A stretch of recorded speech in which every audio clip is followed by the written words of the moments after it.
ज्ञानेश्वरीच्या पोथीला हार घालतील.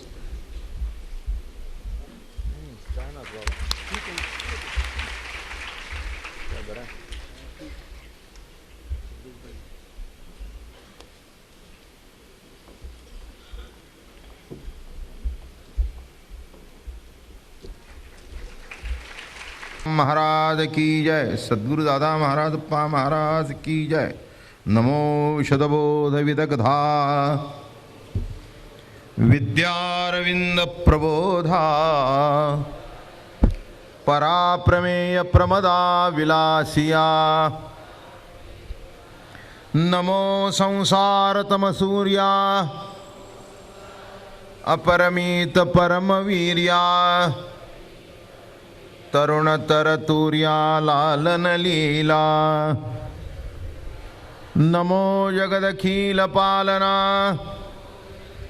मंगलमणि निधान सज्जन वन चंदनाराध्यलिंगा. नमो चतुरचित्त चकोर चंद्रा आत्मानुभव नरेंद्रा श्रुतिसारसु तै सारस्वती प्रवेशु बाळकायाति. जी दैविकी उदार वाचा जै उद्देशु दे नाभिकाराचा. तव नवरस सुधाब्दीचा ठावला भे. आपुलिया स्नेहाची वागेश्वरी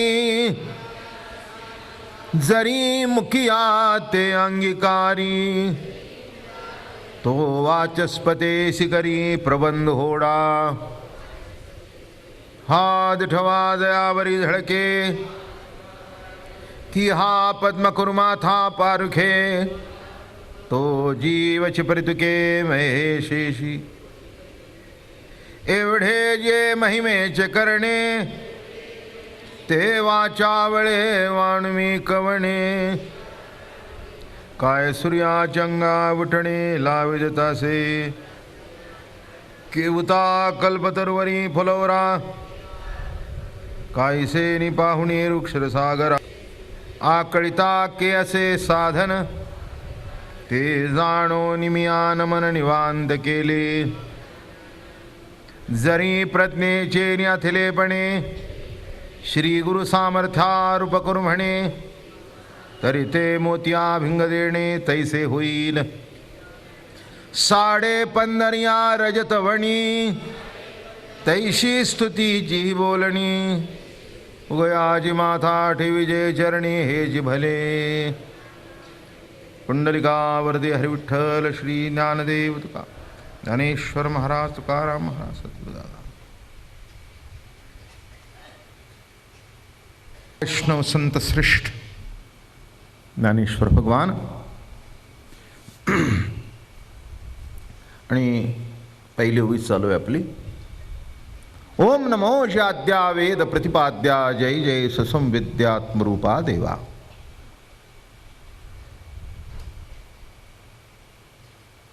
ससंवेद्या आद्या आत्मरूपा देवा.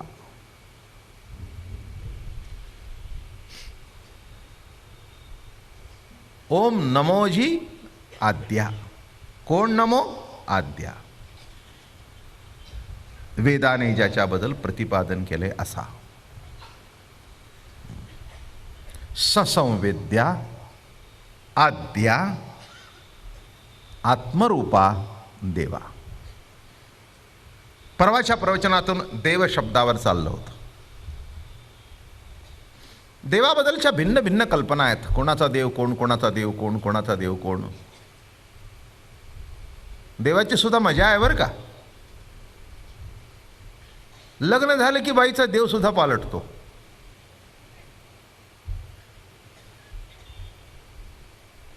नवऱ्याच्या अहंकारास्तव नाव पालटतं. कुळ पालटलं म्हणून मधला बाप माहेरी राहतो. हे टिकूजीराव मध्ये शिरतात. नाही, टिकूजीराव का म्हटलं? शेवटपर्यंत ते टिकून राहणार आहेत म्हणून. आता एकदा हे टिकूजीराव आले की बाप संपला, भाऊ संपला, बाकी सगळे संपले ना. म्हणून शेवटपर्यंत नवे नवे वर गेले तरी टिकूजीराव असे हे टिकूजीराव. आडनाव पालटलं नाही का. हे एवढं पालटल्याबरोबर देव सुद्धा पालटला. मला हे पुष्कळ दिवस कळलं नाही की देव सुद्धा बदलला जातो. याचाच अर्थ मला एक सांगायचं आहे, बदलला जातो तो देव नव्हे, पण ज्याच्याने सर्व विश्वामध्ये बदल होतो तो देव. हे मूळ शब्द लक्षात घ्या.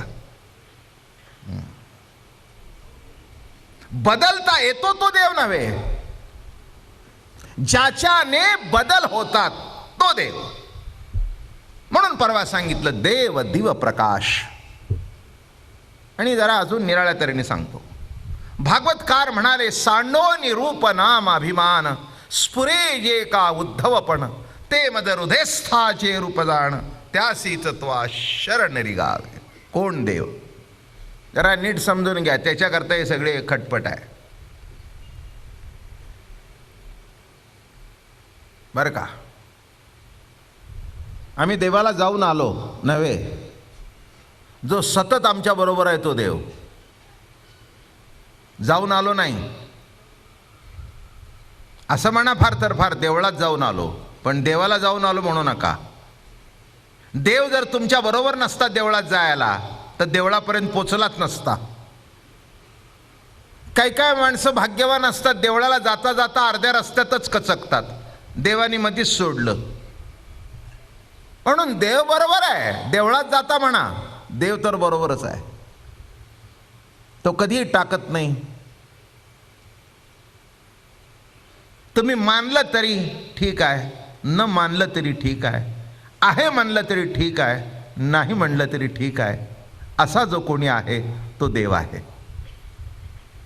म्हणून चर्चा करण्याचं किंवा त्याला मानण्याचं असा काही प्रकार कुठे माझ्या दृष्टिकोनातून तर येत नाही.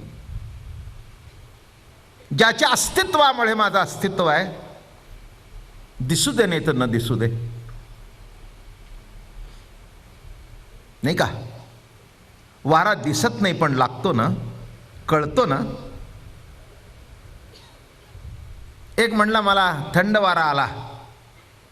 अरे म्हटलं वारा दिसत नाही तर थंड आणि गरम कुठून? तर म्हणले महाराज तुमची ज्ञानेश्वरी तुमच्याजवळ ठेवा. माझा अंग थरथरतंय. अरे म्हटलं दाखव ना, दाखव ना. तो म्हणाला बाबा महाराज मी एकदा तुमच्या प्रवचनाला आलो होतो, तुम्हीच सांगितलं ना देव दाखवण्याचा विषय नाही तर देव अनुभवण्याचा विषय आहे. देव दाखवण्याचा विषय नाही तर देव अनुभवण्याचा विषय आहे. ज्याच्याने माझे श्वासोश्वास चाललेत. हाताचे करणे का पायाचे चालणे ते होय मज कारणे. कसं म्हणतायत महाराज? हाताचे करणे का पायाचे चालणे ते होय मज कारणे. हात हलतोय, पाय चालतायत, हे सर्व माझ्यामुळे होतं. किती देवाची कृपा आहे, किती देवाची कृपा आहे. आणि आम्ही म्हणतो आम्हाला देव ठाऊक नाही. देव दाखवला तर मान्य करू. जीवनामध्ये कितीतरी गोष्टी आहेत की ज्या आपण बघितल्या नाही पण मान्य करता. करताना मान्य. तुमच्या पोटात काय आहे हे तुम्हाला दिसतंय का? तरी पण डॉक्टरनी सांगितल्यावर मान्य करता ना. चुकीचं निदान केलं तरी मान्य करता. इतके शहाणे आहात. परवाच माझ्या फडावरचा एक माणूस उस्मानाबाद भागातला, त्याला झाला मलेरिया आणि त्या भागात चिकनगुनियाची साथ चालली होती म्हणून दिलं औषध चिकनगुनियाचं. इतकं आजारी पडलं की अजून बिछाण्यावरून उठत नाही. का? तर नको ते औषध दिलं म्हणून. माझं बोलणं कळलं का? एवढी यंत्रणा पुढे गेली तर अजून रोग कळत नाही. तर देव कसा कळावा? किती महान आश्चर्य आहे जगातलं, नाही का? हो. पण त्यांच्या शब्दावर विश्वास ठेवता, कारण का? फॅमिली डॉक्टर आहे. वकिलाच्या शब्दावर विश्वास ठेवता, केस हरला तर म्हणतो आहोत माझी खात्री आपण वर जाऊ, असं करत तो वर जातो पण निकाल लागत नाही. विश्वास ठेवता ना. मला एकच अजून कळत नाही की सर्वांच्या शब्दावर विश्वास ठेवता, मग साधू संतांच्या शब्दावर विश्वास का ठेवत नाही? नाही का? सर्वांचे शब्द तुम्हाला पटतात आणि ते सुद्धा काही येरागाबाळे साधू संत नाही, हातातून काय काढणारे नाहीत, पण हातात काय आहे हे दाखवणारे. आमची ही प्रांजळ कल्पना आहे साधू संतांच्या बद्दल, बरं का? हो. साधू संत संसारातल्या गोष्टी देतात असं मला वाटत नाही, पण एक सांगतो, त्यांची कृपा प्राप्त झाली तर बाकीच्या सगळ्या गोष्टी सहज होत जातात. त्यांची जी दृष्टी पडली आपल्यावर तर आपलं जीवन पालटतं. इतकी ताकद आहे, हे सामर्थ्य आहे. पण आपण सुद्धा कसं गेलं पाहिजे माहिती आहे का? तुका म्हणे जवळी न पाचारिता जावे, संत चरणी भावे रे गावया. साधू संताजवळ जाताना आमंत्रणाची वाट पाहू नये, न बोलवता जावं. आम्हाला बोलवलं नाही, अरे काय लग्न बिग्न आहे काय? बघा, इथला माणूस कुणाला बोलवलंय का? बिलकुल बोलवलेलं नाही. आवड आहे, धावत येतात बिचारे, लांबून लांबून येतात. मला तर काल कळलं काही मंडळी सातारून येत आहेत रोज. 2-4 मंडळी सातारून येतात. ते म्हणाले गाडी पकडतात, इथे येतात, कार्यक्रम ऐकतात, बरोबर पुढची गाडी पकडतात, 2 दिवस 11 वाजेपर्यंत घरी जातात, 11-11:30 पर्यंत. काही नगरची मंडळी भेटली, काही नाशिकची मंडळी भेटली. ते म्हणाले पेपरमध्ये जाहिरात बघितली, आम्ही आलो. मला एकच वाटलं, येण्याकरता आमंत्रण लागत नाही, परमार्थ करण्या फक्त आवड लागते.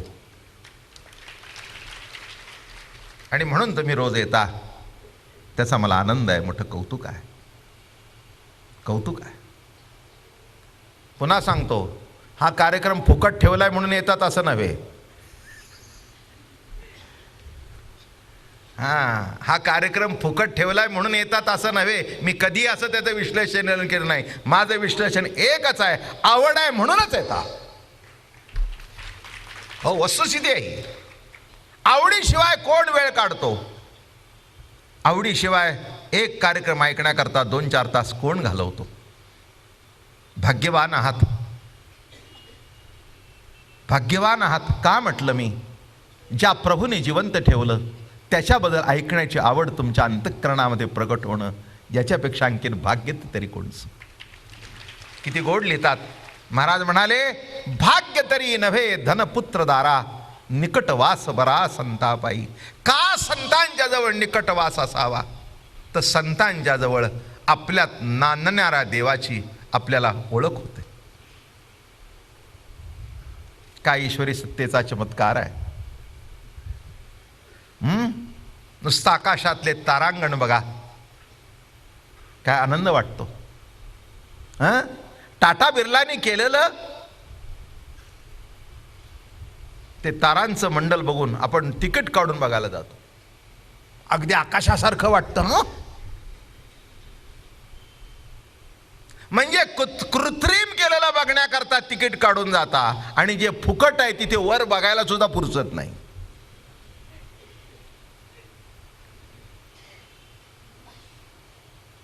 माझं म्हणणं कळलं का? ते बघायला जाता, जा, जरूर जा, जरूर जा. नाही असं काही नाही, मी जाऊन आलो, बघून आलो.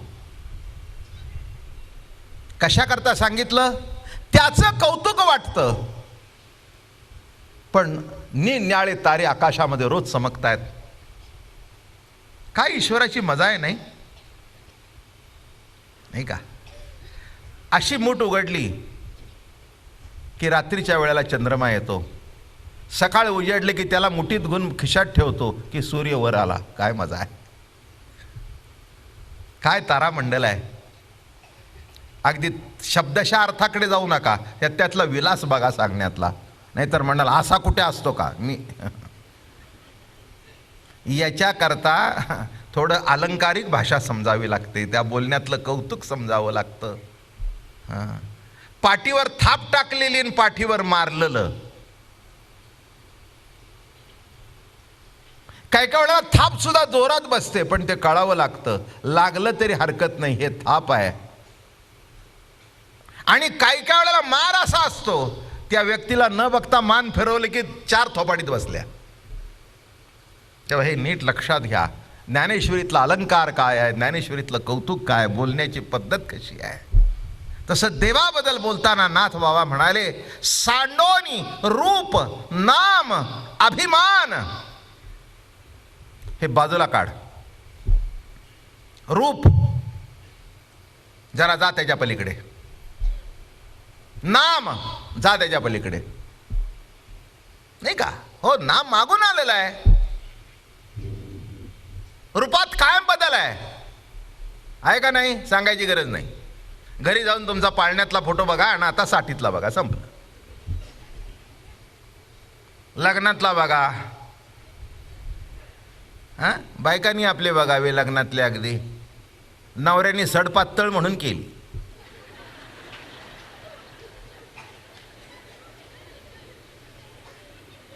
लग्न झाल्यानंतर दोघं फिरायला गेले. मग त्याने विचारलं, माझ्यातलं एवढं तुम्हाला काय आवडलं. तो म्हणला, मला की नाही अगदी शेकट्याच्या शेंगेसारखी सडपातळ पाहिजे होती, आणि तशी ती होतीस. 4 वर्षांनी बघितले तर दरवाजातून आत शिरेना.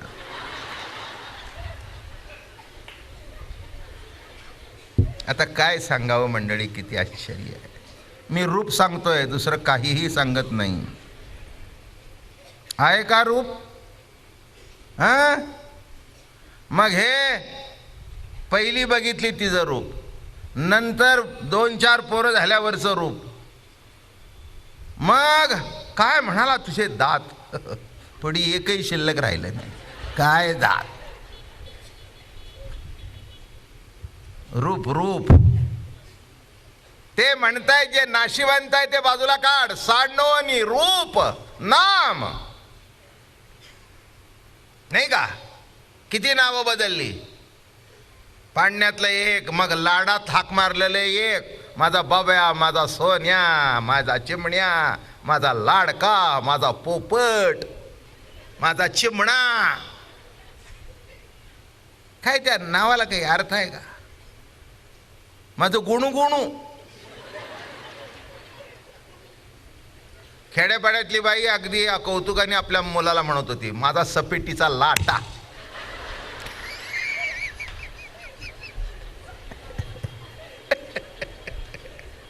सपेटीचा लाटा. आता काय सपेटीचा लाटा? मी तिला विचारले याचा अर्थ काय. म्हणले, बाबा महाराज तुम्ही मध्ये तोंड घालायचं नाही. अहो, असल्या शब्दाचे अर्थ करायचे नसतात. मला काही येडी बागडीला काही मोठी मोठी नावं येत आहेत काय. माझ्या हातात रोज पीठ आणि कणिक असतं, सपेटी असतं.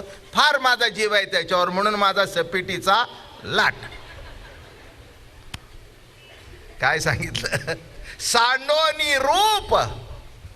हसत खेळत जाऊया, आनंद लुटत जाऊ द्या. इथे कुठे, आत्ताच मी सांगितलं आमच्या आप्पांना, काय कुणाला त्या ब्रह्मा वाचून माये वाचून नडलंय. जे सांगतात त्यांना तरी नीट कळलंय का? ते आपला अभ्यास सांगतंय, प्रतिती नाही. नाही का, आपला अभ्यास सांगतोय, प्रतिती नाही. त्याला विचारायचं म्हणला. आमच्या नाथांच्या बाबतीत गोष्ट आहे.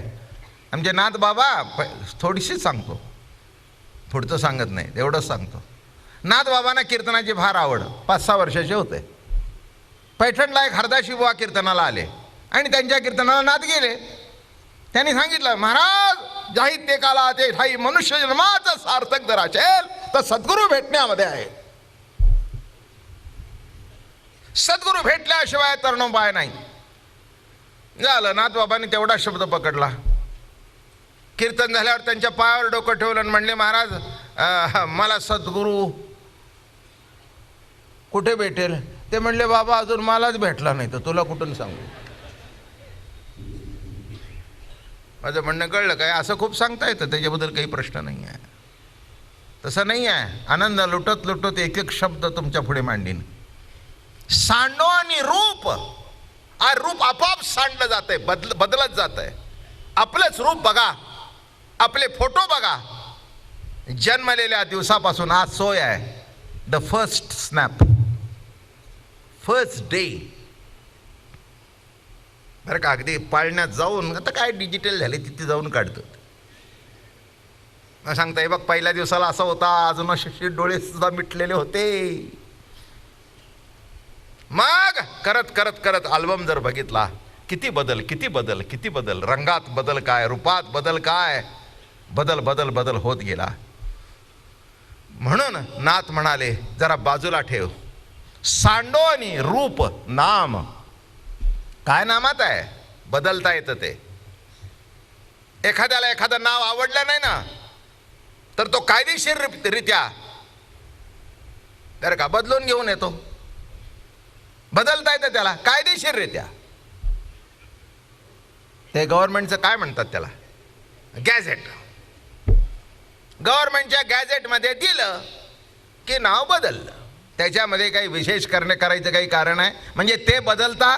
हो, काही काही माणसांना आपली आडनावं आवडत नाहीत, कारण आडनावावरून जात कळते. म्हणून त्यांना जर ते लपून ठेवायचं असेल तर ते आपलं आडनाव अमकं तमकं गोलमेल करून बदलून टाकतं. मग शेवटी तो गॅझेटमध्ये दिलं की ते बदललं. तसं मला सांगा, रूप बदलता येतं, नाम बदलता येतं. अजून एक टाक, अभिमान.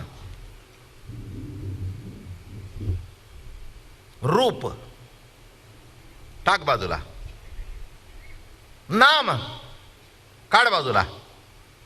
आता अहंकार, हे फार मोठा अवघड आहे. माणसाला सर्व टाकता येतं पण त्याच्या ठिकाणी जो अहंकार आहे तो अहंकार टाकणं मोठं अवघड आहे. किंबहुना अहंकाराचा परिपोष नामे सध्याचं जीवन. माणूस अहंकारावर जगतोय. प्रत्येकाला वाटतं मी करतो म्हणून होतोय, माझ्याशिवाय.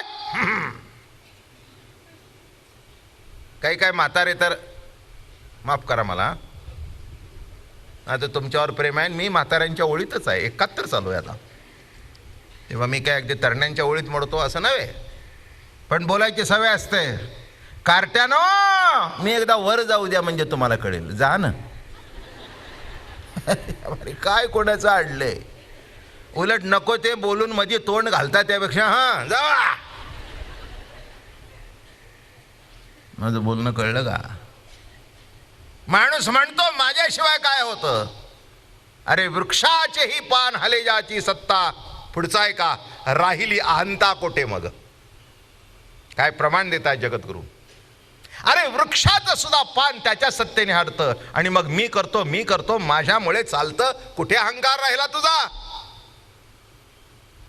नेहमी सांगत असतो मी, माणसाचा अहंकार कुठपर्यंत चालतो माहिती आहे का? जीवनामध्ये यश मिळतं तिथपर्यंत. अपयश पदरात आडल्यानंतर मग त्याला कळतं की आपल्या हातात काही नाही. त्यापेक्षा अगोदरच म्हणा ना काही नाही. यश झाल्यानंतर म्हणतो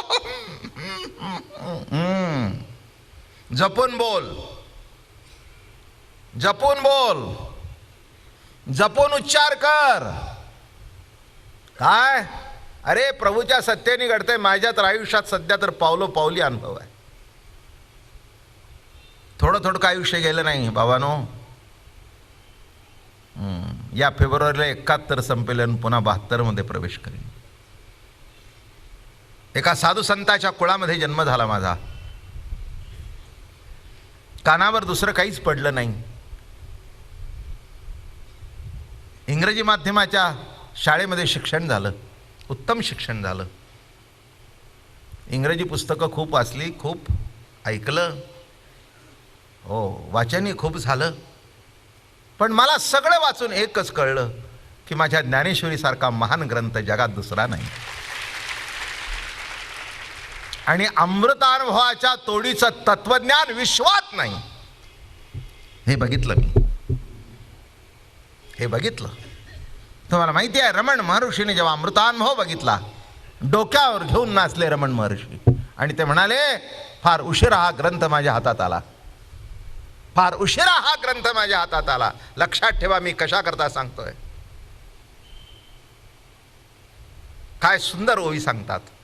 नाथांचं भागवत काय, माऊलींची ज्ञानेश्वरी काय. अहो दर्शनी ग्रंथ, दर्शनी, की त्या शब्दातून काय होतं, प्रभूचं दर्शन होतं. एवढी ताकद आहे त्या शब्दामध्ये. ब्रह्मरसाचे पारणे केले अर्जुना लागी नारायणे, की तेच अवसरे पाहुणे पातलो आम्ही. ती अक्षरे नव्हती देखा, ब्रह्म साम्राज्य दीपिका. आणि अर्जुना लागी चित्कळा उजळलेल्या श्रीकृष्ण. म्हणून लक्षात ठेवा, कशाचा अहंकार करता,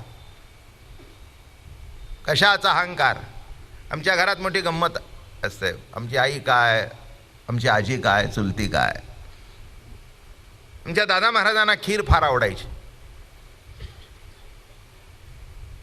पण ते आमची सातारी भागातली खीर फार मजेशीर आहे. त्याच्यामध्ये नुसती साखर घालत नाहीत, तर त्याच्यामध्ये निम्मा गुळ आणि निम्मा साखर घालतात. पण ते गुळ टाकायचं टायमिंग जर जमलं नाही तर ती खीर फुटते. माझं बोलणं कळलं का? आणि अशी अप्रतिम खीर लागते. मला दुसरी खीर आवडलीच नाही कधी. ते आपलं साखर बिकर घालून ते चलत आहे. हा, उत्तम दूध आटवावं, थोडासा तांदळाचं पेज त्याच्यामध्ये असते, आणि मग गूळ आणि साखर. पण ते गूळ घालायचं जर टायमिंग जमलं नाही तर ती फुटल्याशिवाय राहत नाही. म्हणून मला आठवतं, आमची आजी, आता जुन्या बायका ह्या, आमच्या चुलती, आमची आई खीर करायला लागली की नाही, पांडुरंगा नीट होऊ दे बरं का, पांडुरंगा नीट हो बरं का, महाराज माऊली नीट होऊ द्या बरं का. मी म्हटलं आमच्या आईला, कुठे कुठे देवाला कामाला लावतेस का बस. ती म्हणली, मी कामाला लावत नाही, आज एवढी माणसं जेवायला येणार आहेत. तुझे आजोबा केवढे मोठे सत्पुरुष आहेत, त्यांनी आज सांगितलं, आणि बिघडलं तर कसं होईल, म्हणून हे आमच्या हातात नसतं. अनेक वेळेला आम्ही करायला गेलो पण फुटली, पुन्हा दुसरं दूध आणून करता करता पंचायत झाली. माझं बोलणं समजतंय का?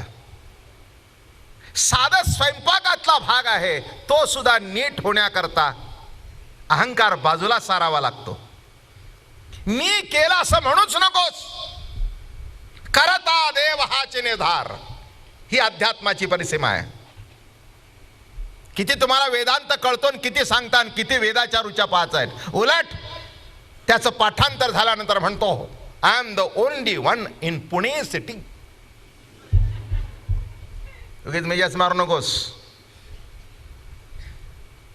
मोठे मोठे वेद पाठकांना काल मी विचारलं, त्यांना मी आता खूप येतात, आयुष्य गेलं त्याच्यात कारणाने. एकाला मी विचारले, म्हणतात ते तुम्हाला कळतं का?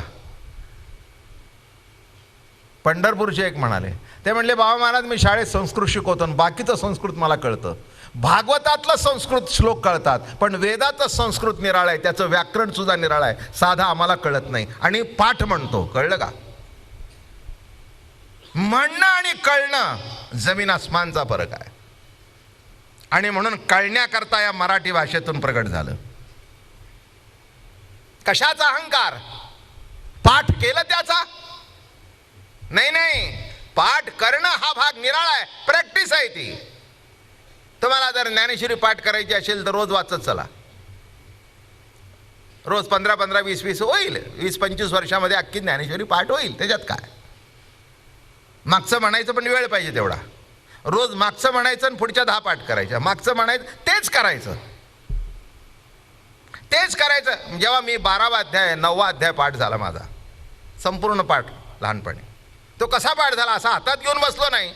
एक आमच्याकडे येत होते, त्यांनी काय करायचं, आंघोळ झाली की आम्ही देवापुढे म्हणायचं, आणि मग जय जय ओ शुद्धे उदारे प्रसिद्धे अनवरतानंदे वर्षतीये विषय व्याळे मिठी दिधलिया नुटी ताटी ते तुझी झालं सुरू.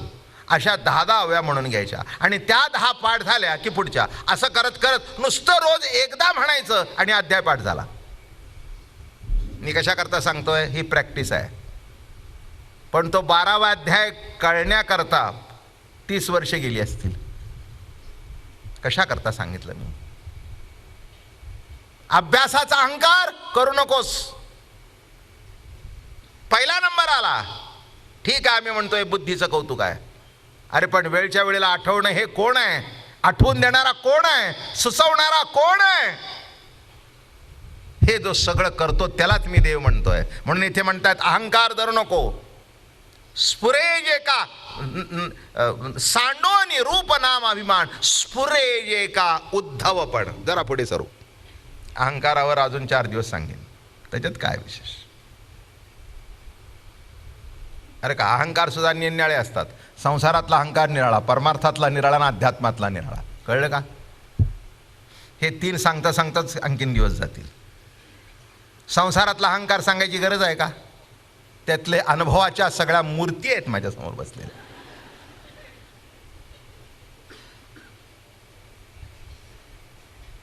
नाही का? नवरा बायकोला सुद्धा एकमेकाची स्तुती दुसऱ्याने केलेली आवडत नाही. कळलं का तुम्हाला? मित्र आला जर म्हणाला ना, काय बाबा तुमच्या बायकोने घर ठेवलं चांगलं. हां,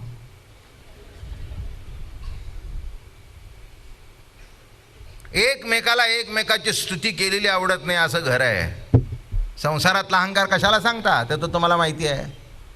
परमार्थातला अहंकार माणसाला असं वाटतं एवढं मी केलं, मी योग करतो, मी जप करतो, मी तप करतो, मी स्नान करतो, मी संध्या करतो, मी सोळं पाडतो, मी कोणाच्या हातचं खात नाही. अरे कशाचा अहंकार करतोस? कोणाच्या हातचं खात नाही म्हणतो, शेवटी हॉस्पिटलमध्ये गेल्यानंतर कोणाच्या हातचं पाणी प्यावंच लागतं ना.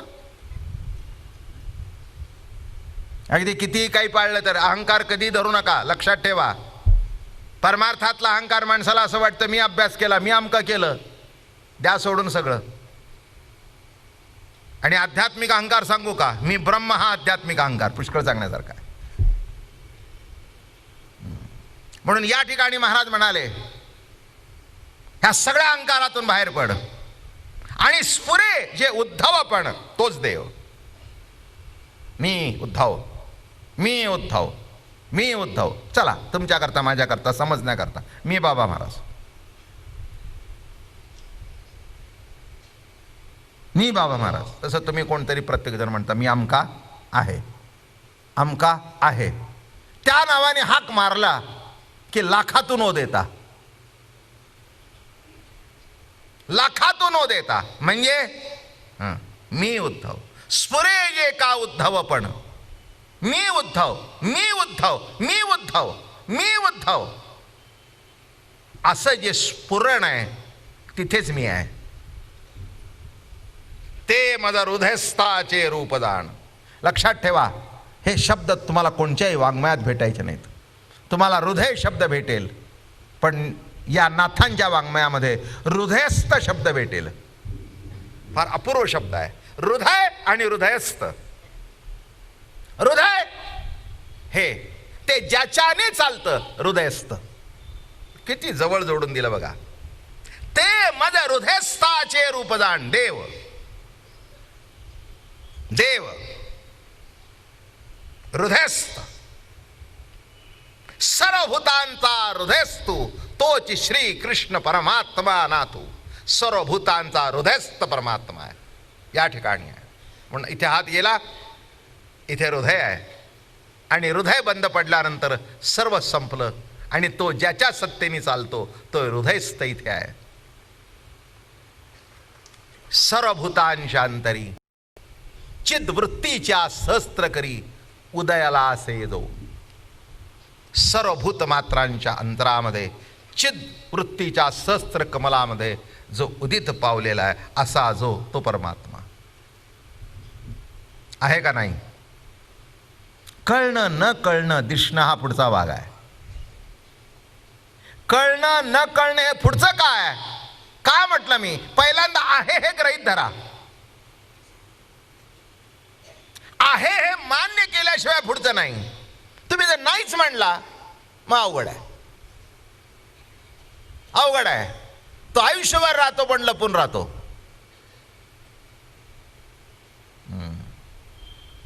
लपे तव तव न दिसे प्रगटे तवता भावासे, प्रगट ना लपाला ना खोमता जो. चांगदेव 65. लपे तव तव न दिसे, प्रगटे तव तवा भासे, प्रगट ना लपाला ना न खोमता जो. कसा आहे परमात्मा? जेव्हा तो लपून राहतो तेव्हा तो दिसत नाही. पण दिसत नाही म्हणजे नाही का? सूर्य ढगाच्या आड गेला, दिसला का नाही दिसला? ढगाच्या आड कोण गेला? सूर्य. कोण दिसत नाही? सूर्य. मग दिसला का ना दिसला? म्हणजे दिसला पण नाही रूपाने. आला आला सूर्य, आहे रूपाने. अजून पुढचा दृष्टांत. एखाद्याच्या घरी आला, घरी आल्यानंतर ज्याच्या घरी गेलो तो मनुष्य घरीच नव्हता. का? वामनराव कुठे गेले? दिसत नाहीत म्हणजे दिसले नाही का? कोण दिसले नाहीत? वामनराव. दिसले कोण? वामनराव. देखिजे ना न देखिजे, लपे तव तव न दिसे, प्रगटे तव तवा भासे, प्रगट ना लपाला से न खोमता दो. कल्होळ कंचुकन फेडिता उघडे उदक, तेवी जगेसी सम्यक स्वरूप दो. कल्होळ कंचुकन फेडिता उघडे उदक. काही बाद करण्याची गरज नाही. कल्होळ कंचुक. कल्होळ पाण्यामध्ये असे कल्लोळ येतात, लाटा येतात. कल्लोळ कंचुक न फेडिता उघडे उदक. लक्षात घ्या, कल्लोळ बाजूला करायचं आणि मग समुद्र बघायचा. गरज आहे का? नाही नाही. लाट बाजूला सरायची मग पाणी बघायचं.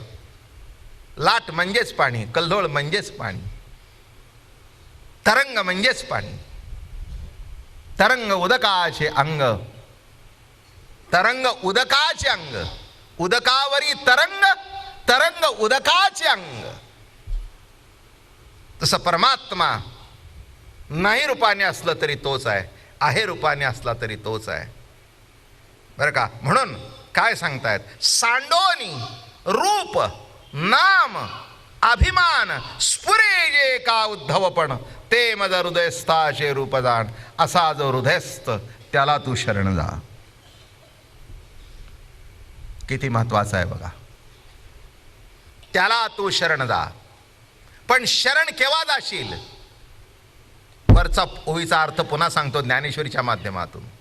निशेष सांडोनी मी पण, याची नावे हृदयस्था ये शरण. तुझं मी पण बाजूला टाक, याचंच नाव शरण जाणं. युद्धामध्ये माणसं शरण जातात परिस्थितीजन्य, त्याला शरण म्हणत नाहीत. तो म्हणतो माझ्या तावडीत सापड, मग बघतो तुला. आता शरण एवढ्या करताच आहे, तुझ्या तावडीतून सुटण्याकरता. माझं बोलणं कळलं का? तुझ्या तावडीतून सुटण्याकरता. निशेष सांडोनी मी पण, याची नावे हृदयस्था ये शरण. मी पण बाजूला काढ. आणि असं जेव्हा होईल तेव्हा शरण. उद्धवा, अरे उद्धवा, मी नसे ऐसे कोणही ठिकाण नसे, परी प्राण्याचे भाग्य कैसे, जे मीच नाही म्हणती. काय गोड लिहितात नाथ महाराज. एवढे अनुभवजन्य उभ्या आहेत. उद्धवाला प्रश्न विचारला देवानी. उद्धवा, माझं बोलणं लक्षात आलं रे बाबा तुझ्या. ऐक उद्धवा, अरे उद्धवा, मी नसे असे कोण ठिकाण असे. अरे मी नाही असं कोणचं ठिकाण आहे? कुठेच नाही. तरी पण या प्राण्याचं भाग्य कसं आहे बघ. अरे मलाच नाही म्हणतोय हा. किती आश्चर्य आहे. लक्षात घ्या मंडळी, या सर्वातून बाहेर पडल्यानंतर हृदयस्थ परमात्मा जवळच आहे. देव सदा जवळीच असे. पुन्हा सुंदर ओवी आहे बघा.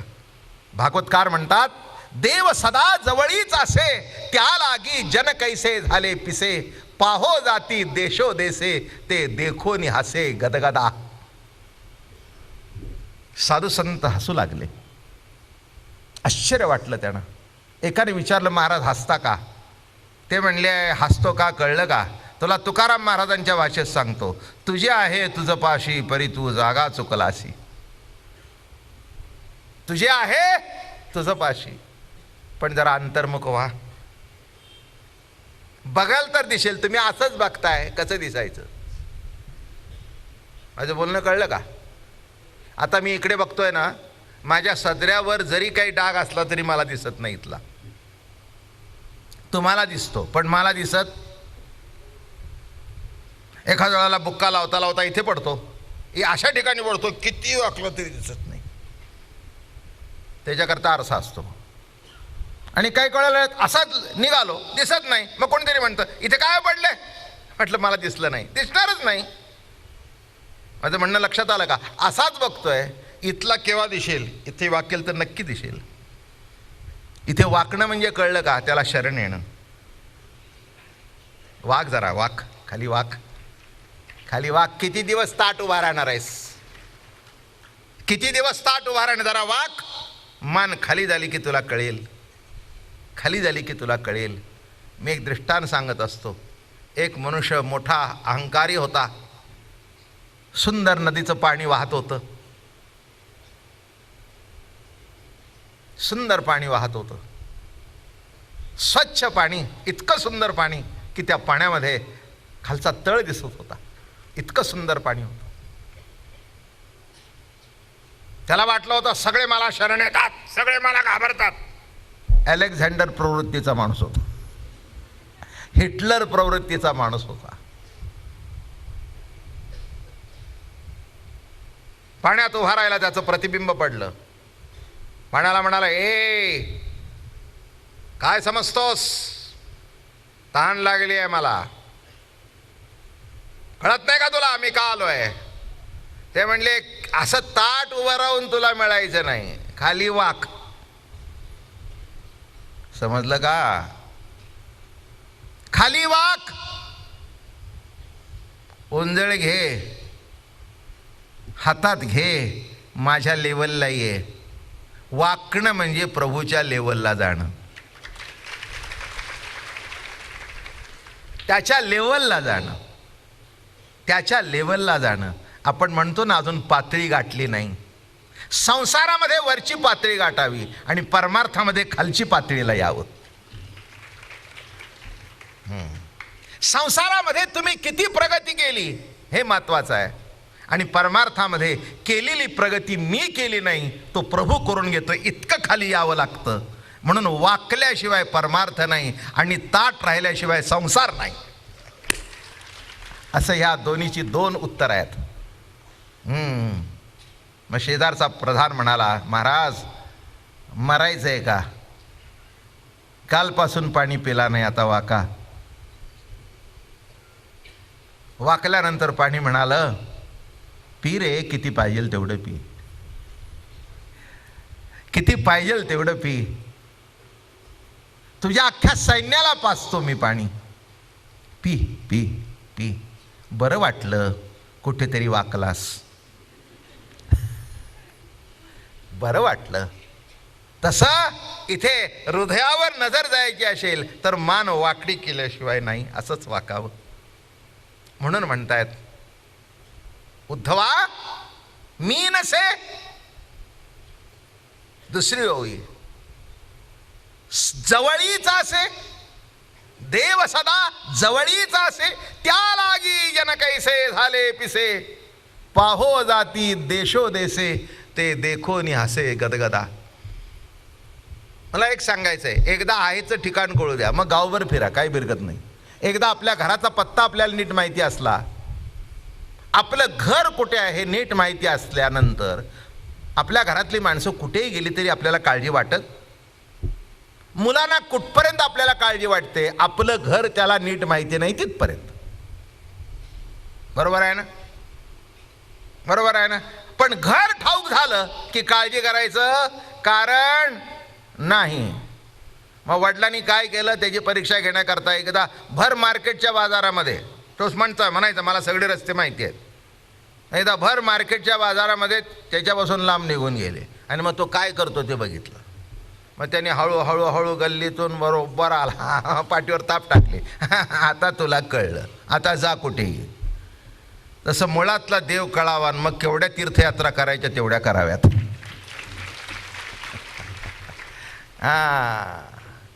काय काया ही पंढरी आणि आत्मा हा विठ्ठल, ही प्रतिती. म्हणून तुम्हाला काय वाटतं आम्ही पंढरपूरला देवाला भेटायला जातो का? नव्हे नव्हे नव्हे नव्हे नव्हे. आमचा देव आमच्या बरोबर असतो, पण साधू संतांच्या संगतीमध्ये नामस्मरणाच्या माध्यमातून त्याची गोडी विशेष भोगता यावी म्हणून जातो. तुम्हाला काय वाटतं आम्ही देवाकरता जातो काय? आमचा इथला देव जर बरोबर नसेल तर तिथल्या देवाकडे कसं जाता येईल? इथला हृदयस्थ देव बरोबर आहे. म्हणून मी गमतीने सांगतो, आमच्या देवाला आम्ही कडेवर घेतो आणि सगुण देवाच्या दर्शनाला जातो. आणि मग तिथे काय होतं? देव पहावया गेलो आणि शेवटी देवची होऊन ठेलो. देव पहावया गेलो तिथेच थांबले. काल जो अभंग म्हटला, सामोरा की पाटी मोरान कळे, ठकच मी पडले काय करू, तिथेच थांबला. बघितल्यावर कुणाचं दर्शन झालं? कळलं इथेच आहे, इथेच आहे. देव परिच्छिन्न नसतो, आपल्या जवळच असतो. दाखवणारा कोणतरी, एका देव शब्दाच्यावर निरूपण चाललंय, नीट तरी कळून घ्या. त्याच्याकरताच ही परप्रवचन आहेत. पहिल्यांदा निर्गुण निराकार देव कळू द्या, मग देवा तुची गणेशू पुढचा सांगतोच सगुण. पण पहिल्यांदा जर मूळ देव कळला नाही तर मग तुम्हाला हा देव तो देव तो देव तो देव तो देव काही नाही. मग काही फरक पडत नाही, काही फरक पडत नाही बरं का. तुका म्हणे गरगरा फिरे आणि भोवंडीने दमजिरे. इकडे फिरतोय तिकडे फिरतोय तिकडे फिरतोय. मला एकच सांगायचं, मूळ कळू दे, मग कुठेही फिर. काय उशीर झाला रात्री 10. ती म्हातारी होती, ती म्हणली अहो किती उशीर झाला. अहो म्हणली ते काही लहान आहेत का? येतील, कामात गुटले असतील, येतील येतील. हां, ते काय चुकणार आहेत का? नाही ग, मला आपली अहो तितक्यात आले. का 10 वाजले? नाही म्हणले, सहज दगडूशेठून येत होते, तिथे तात्या आप्पा भेटले, गप्पा मारत बसलो. बरोबर आहे ना? अशी कितीतरी माणसं, तुमचा तो अड्डाच आहे तिथे. रात्री 12-1 वाजेपर्यंत टाळ्यावर टाळ्या देत माणसं बसलीत. हे काय चाललंय, उत्सव काय चाललंय, हे भेटले ते भेटले ते भेटले ते भेटले, आणि मग काय उठता आलं? माझं म्हणणं कळलं का?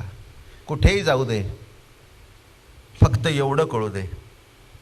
चला एक मस्त गोष्ट सांगतो,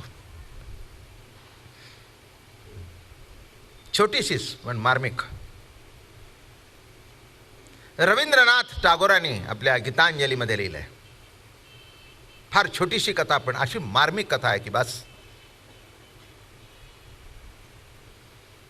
त्यांना एक दिवस ते म्हणाले, एक दिवस पत्ता कळला त्याचा.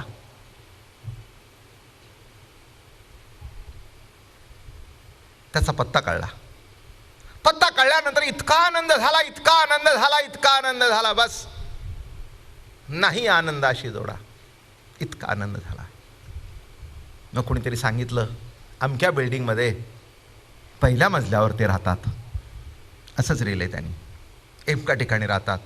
मग ते गल्ली सापडली, घर सापडलं, अगदी वर्णन केल्यासारखा जिना सापडला.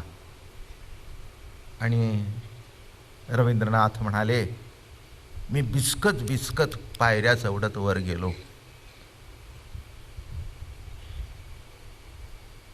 कानोसा घेतला आणि दरवाजावर थाप टाकली. ठक ठक ठक ठक ठक ठक ठक ठक. आणि काय सांगू, तिकडून पावलांचा आवाज आला. पावलांचा आवाज आला आणि आता 2 पावलात येऊन दरवाजा उघडणार. तितक्यात मी बेछटपणे त्या जिन्यावरून पळत सुटलो आणि पुन्हा तीर्थयात्रा, देव देवळं फिरत बसलो. काही कळतं का ह्याच्यात? वर्म आहे मोठ्या गोष्टीत. तिथपर्यंत गेलो, पत्ता कळला, पावलांचा आवाज आल्यानंतर निश्चिंत झाली आहे. आता बघितल्यानंतर सगळे मजाच निघून जाईल, त्यापेक्षा आहे तिथे राहू दे, मी त्याला फिरत शोधतो. पण आहे हे निश्चिंतीने फिरत शोधतो, आहे हे निश्चिंती. आता चर्चा नाही. आणि रवींद्रनाथ म्हणाले, पुन्हा मी आपला फिरत बसलो, या देवळात जा, त्या देवळात जा. पण जाताना आतून म्हणायचा, आता कुठे निघालास? मी तुझ्या बरोबर आहे ना? अरे मी कुठेच निघालो नाही, तुला घेऊन तुझा आनंद भोगण्याकरता निघालोय. हा, मग कसा आहे? साई हमारा भजन करे, हम सोए आराम. हमारा साई, साई म्हणजे देव, साई म्हणजे गॉड. तो आमच्या बरोबर आहे, तो माझ्या सहित आहे. ही प्रतिती कळली. लक्षात ठेवा, कुणी म्हणालं दार का उघडून दिलं नाही? अरे उघडायचंय काय? आहे कळलं ना, आहे कळलं ना. हा, ही दारं उघडायची नसतात, ती तिथे आहे एवढं कळलं. लक्षात ठेवा, फाडून बघायचं नसतं.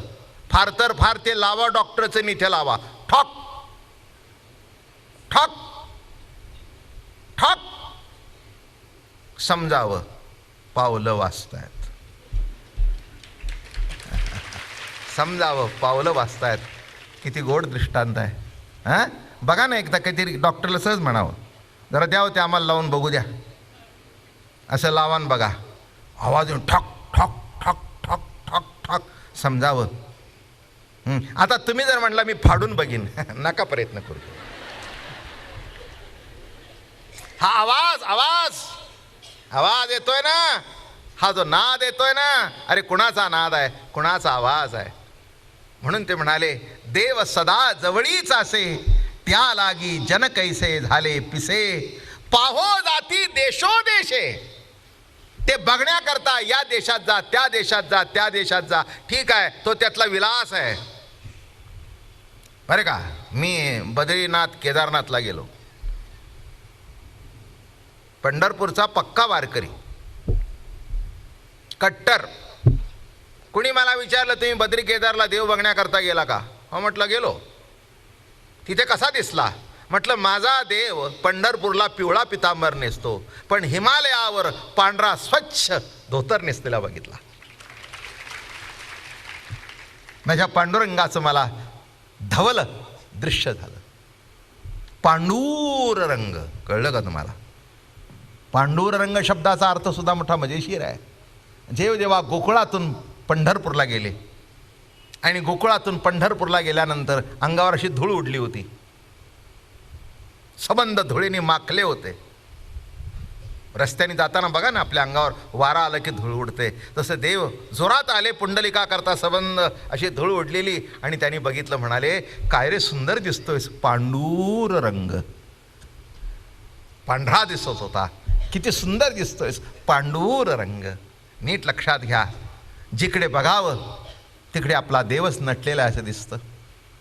अनंत रूपाने, अनंत वेशाने एक माझा प्रभू नटलेला आहे बरं का. जिकडे बघावं तिकडे त्याचंच रूप आहे. फक्त बघायला शिका, सर्वामध्ये त्याला बघा. कोणाला बघा? सर्वात कोण नटलेला आहे? तोच इथे जो आहे. हरी येथे रे, हरी तेथे रे, येथे रे, येथे रे. असा जो येथे आहे, तेथे आहे, माझ्यात आहे, तुमच्यात आहे, असा जो, त्याला म्हणावं देव. तुकाराम महाराजांना सुद्धा एकदा विचारलं, तुम्हाला कोणाची संगत आवडते? फार सुंदर उत्तर दिलं. ते म्हणले, देव वसे चित्ती त्याची घडावी संगती.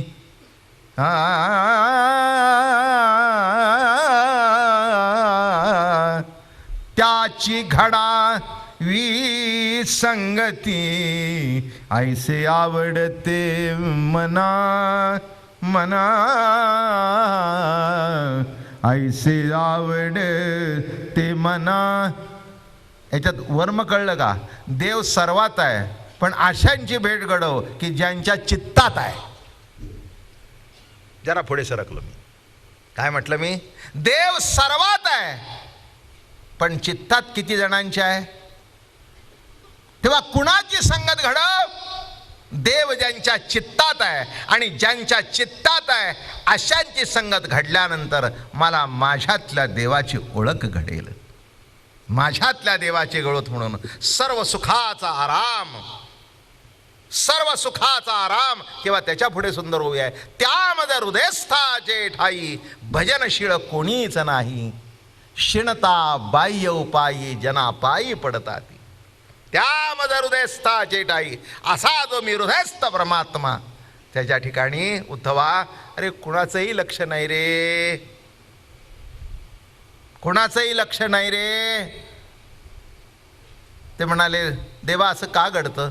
असंच आहे म्हणाले, असंच आहे रे बाबा, माझ्यामुळे सगळं आहे पण मलाच कोणी ओळखत नाहीत, मलाच कोणी ओळखत नाही. देवा असं का घडतं? काही नाही म्हणाले. एक ओवी आहे, ईश्वरा वाचोनी काही जे आणि के एक लाणी नाही ते एकची बुद्धी पाहिजे अर्जुना जगी एरते दुर्मती. का? अविवेकी निरंतर रमती. विषयामध्ये अडकला, कामामध्ये अडकला, क्रोधामध्ये अडकला, दंभामध्ये अडकला. ज्याच्यामध्ये अडकायला पाहिजे त्याच्यात अडकला नाही. घरामध्ये सुद्धा एकमेकांमध्ये प्रेमात अडकावं.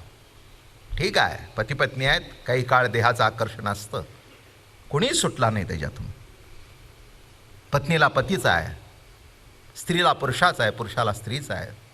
पती पत्नीला आकर्षण आहे, पण कालांतराने जरा देहाच्या पलीकडे जा आणि अंतरंगात असलेलं प्रेम बघ.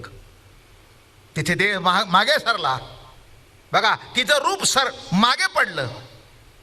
ज्या रूपात तिला पास केली होती ते रूप आता राहिलं नाही. ज्या रूपात तिने त्याला बघितला होता ते रूप राहिलं नाही.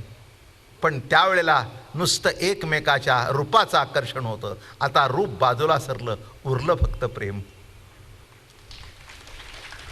उरलं फक्त प्रेम.